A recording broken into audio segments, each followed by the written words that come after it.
नमस्कार दोस्तों, जय श्री कृष्ण। आप सबका ज्योतिष के चैनल वैदिक प्रेडिक्ट में स्वागत है। आज बात करेंगे 2021 के वार्षिक फल की और सबसे पहले लेंगे मेष राशि। आपको अगर याद हो 2020 का वार्षिक फल देते हुए 26 दिसंबर को एक वीडियो जारी किया था सूर्य ग्रहण के ऊपर, जिसमें 6 ग्रहों की युति थी और उसमें यह बताया था कि कोई 2020 में दैवीय आपदा आने वाली है। अब वो जो कोरोना के रूप में आई, लेकिन इसका आकलन किसी ने भी सही तरीके से नहीं किया था कि वो कितना प्रभावित करेगी। ये जरूर था कि कोई आएगी, लेकिन कितना प्रभावित करेगी ये पूरी तरह से नहीं बता पाए। ऐसे ही 2021 इसमें भी 10 फरवरी ऐसी तारीख है जब 6 ग्रहों की युति बन रही है मकर राशि में। अब मकर राशि मेष राशि के लिए 10वां घर है। मैं आपसे ये बात कर रहा हूं, ये जो शुरू करेंगे मेष राशि वार्षिक फल की बात करेंगे सबसे पहले, और ये 10वां घर है।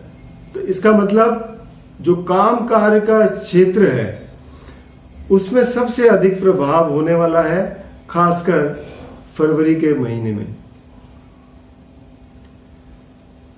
तो बाकी विस्तार से देखें तो आइए मैं आपको दिखाता हूं साल का शुरू जो हो रहा है मेष राशि वालों के लिए। जो ग्रहों की स्थिति है वो ये है कि मंगल मेष राशि में ही है। अपनी ही राशि में अगर स्वराशि होके बैठे हैं तो ये एक रोचक योग बनाते हैं, जो कि महापुरुष योग है। मेष राशि वालों के लिए साल के शुरू में ये बड़ा ही अच्छा है। साथ ही में जो ग्रहों की स्थिति है वो दूसरे घर में राहु है, चौथे घर में चंद्र है, अपनी ही राशि में है, 8वें घर में केतु और शुक्र की युति है, 9वें घर में सूर्य और बुध की युति है, 10वें में गुरु और शनि है।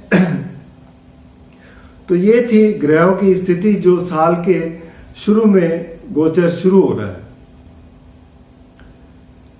आगे जो परिस्थितियां बनेंगी उसकी बात करेंगे। आज जो मैं लूंगा मेष राशि वालों के लिए जो टॉपिक चुने हैं वो ये है 2021 में स्वास्थ्य, धन की स्थिति, शिक्षा क्षेत्र, आपके रिश्ते और आपका व्यवसाय या नौकरी, इनके बारे में बात करेंगे। साथ ही में कुछ उपाय भी बताऊंगा आपके लिए, ताकि पूरा साल जो है अगर आप वो उपाय भी करें तो आपको उससे लाभ मिले। तो सबसे पहले जो लग्न राशि स्वामी से देखते हैं तो राशि स्वामी मंगल है जो अपनी ही राशि में बैठे हैं। स्वास्थ्य के लिए शुरुआत तो बहुत अच्छी है। कुछ मैं तारीख बताऊंगा इस साल जब मंगल नीच की राशि में जाएंगे 2/6 से 20 जुलाई तक। तो यहां स्वास्थ्य में कुछ कमी आएगी, कुछ कार्यों में भी कमी आएगी, क्योंकि जब राशि स्वामी ही नीच की राशि में हो जाएगा तो मंगल क्योंकि एक ऊर्जा का ग्रह है, आपके अंदर जो शक्ति है, जो स्फूर्ति है वो मंगल से ही आती है। और मंगल अगर नीच का हो जाए कर्क राशि में चला जाए तो इसका मतलब ये है कि भावुक हो जाता है, तो जो काम करने की शक्ति है वो कमजोर पड़ जाती है। तो ये वो तारीख है 2/6 से 20/7 तक जब मंगल नीच राशि का होगा। इसके अलावा 10 अगस्त से लेके 20/11 ये सूर्य से अस्त रहेगा।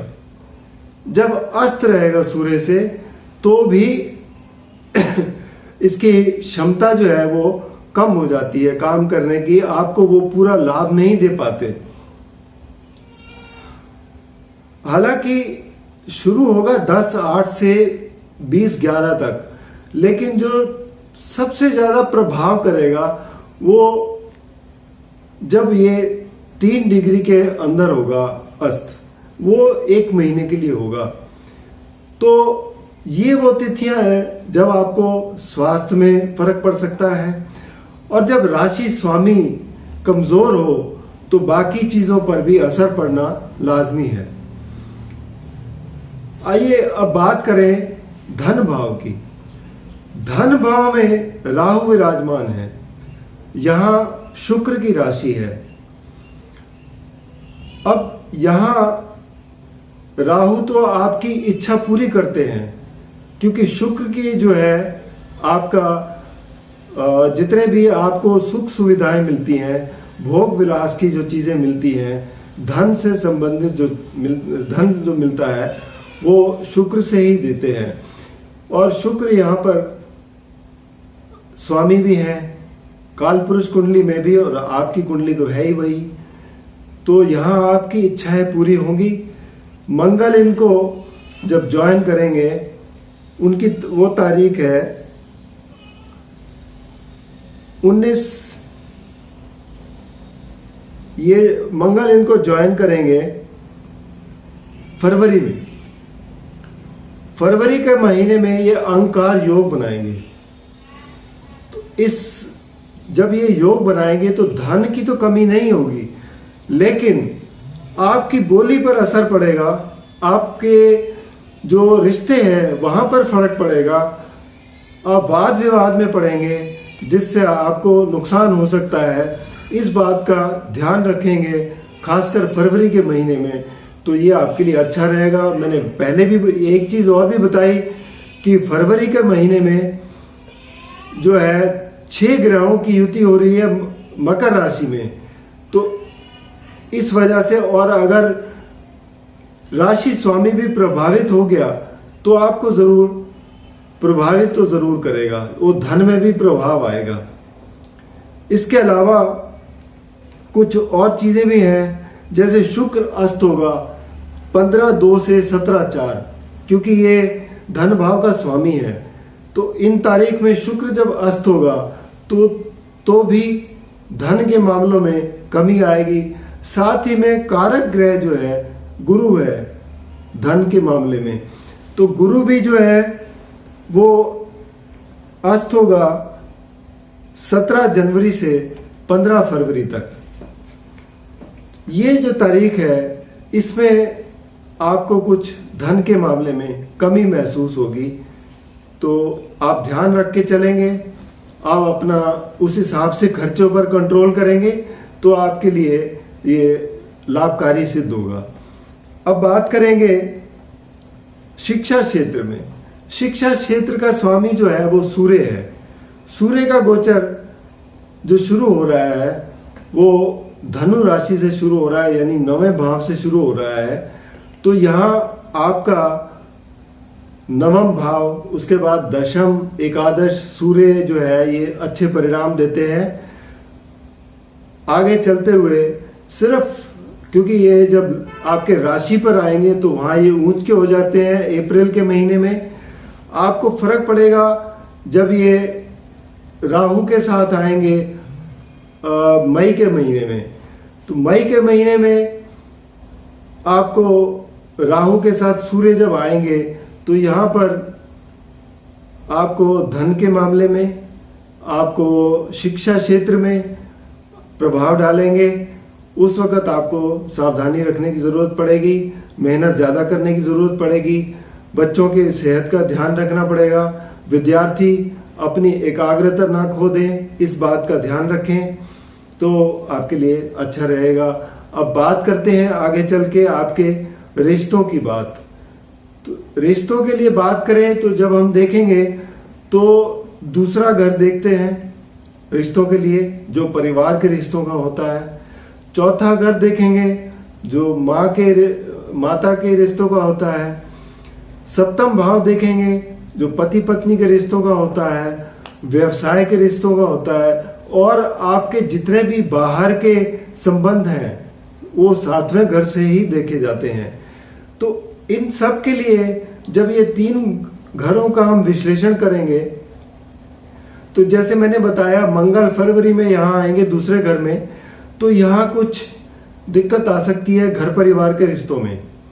इसके अलावा चौथे घर में जब ये मंगल नीच की राशि में आएंगे, वो तारीख है आपकी 2/6 से 20/7। इन दिनों में मंगल जो है आपको खासकर दिक्कत दे सकते हैं, माता के स्वास्थ्य को वो प्रभावित कर सकते हैं। कोई आपके प्रॉपर्टी के कार्यों में आपको कुछ नाकामी महसूस हो, या कोई वाहन खरीदना चाहे तो उसमें आपको रुकावट आएगी। वैसे उन दिनों अगर आप रुक जाए, थोड़ा विलंब करें तो ये आपके लिए अच्छा रहेगा। अब सप्तम भाव की बात करें, जो सप्तम भाव में मंगल आएंगे तुला राशि में, ये 5/9 से 21/10 तक। तो तुला राशि में यहाँ पर जब मंगल आएंगे तो हालांकि अपने राशि को तो प्रबल करेंगे, लेकिन रिश्तों में थोड़ी सी दिक्कत आएगी, क्योंकि यहाँ पर शनि की भी दृष्टि पड़ रही है सप्तम भाव में। तो आपके पार्टनरशिप या आपके जो पति पत्नी के संबंध हैं, या आपके बाहर जितने भी आपके संबंध हैं, जहां से आप कुछ बिजनेस करते हैं या कोई भी कार्य करते हैं, वहां पर आपको दिक्कत आ सकती है, खासकर जो मैंने डेट बताई सितंबर और अक्टूबर में। तो आप इन बातों का अगर ध्यान रख के चलेंगे तो आपको इससे काफी लाभ पहुंचेगा। क्योंकि हम जब भी किसी घर का विश्लेषण करते हैं उसमें राशि स्वामी, उस घर का कारक ग्रह और वहां पर बैठे ग्रह जो हैं, उन सब को देखेंगे तो उन सबको मिलाकर ही उसका परिणाम देखे जाते हैं। अब बात करें आपके कार्य क्षेत्र की। कार्य क्षेत्र में मेष राशि वालों के लिए मकर राशि पड़ती है, जहां पर शनि तो रहने वाले हैं यहाँ पर अगले 2 साल। इसके अलावा जो मैंने तारीख बताई 10 फरवरी, यहाँ पर 6 ग्रहों की युति बन रही है। जब भी किसी घर में 6 ग्रहों की युति बनती है तो उस घर में परिणाम जो है कुछ ऐसे होते हैं कि आपको दिशा नहीं पता लगती, क्योंकि सब अपना अपना प्रभाव अलग अलग तरीके से देते हैं।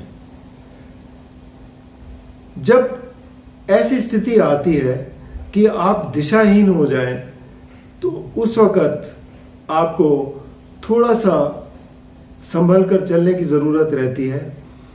कोई जोखिम ना उठाएं, इसका ध्यान रखें, और साथ ही में आपके जो महत्वपूर्ण कार्य हैं उनको सावधानी से निपटाएं।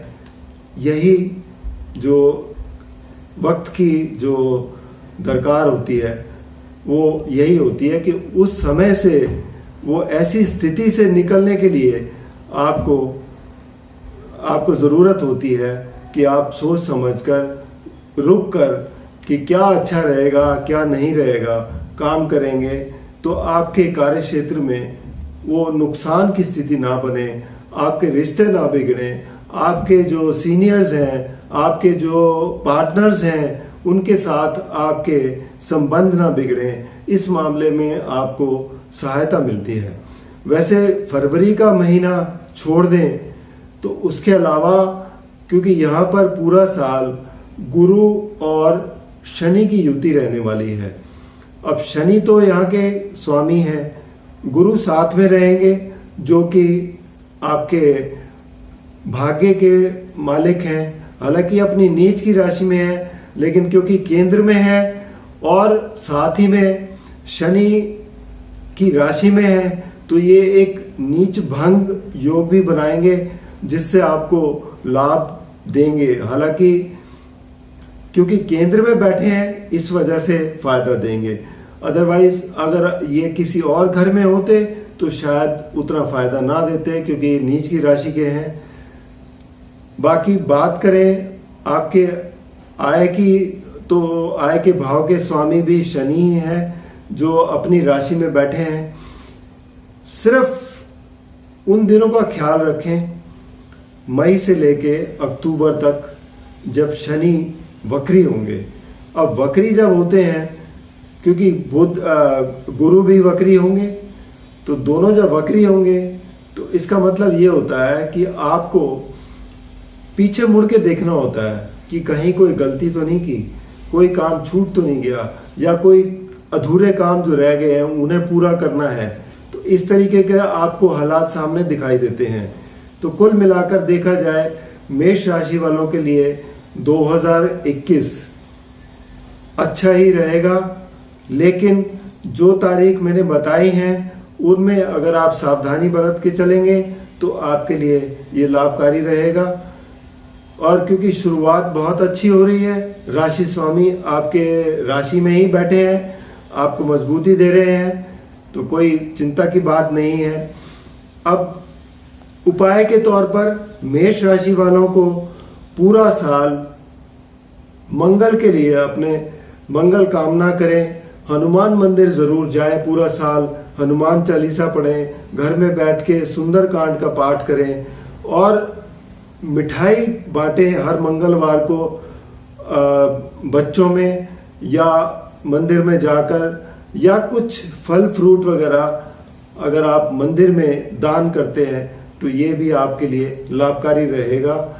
व्यक्तिगत रूप पर अगर आपको कोई समस्या आ रही है तो नीचे दिए गए नंबर पर संपर्क करें, या फिर vedicpredict.com पर लॉगिन कर सकते हैं और आप अपनी जन्म तिथि, समय और स्थान बताकर आप अपनी समस्या का समाधान भी पूछ सकते हैं। धन्यवाद।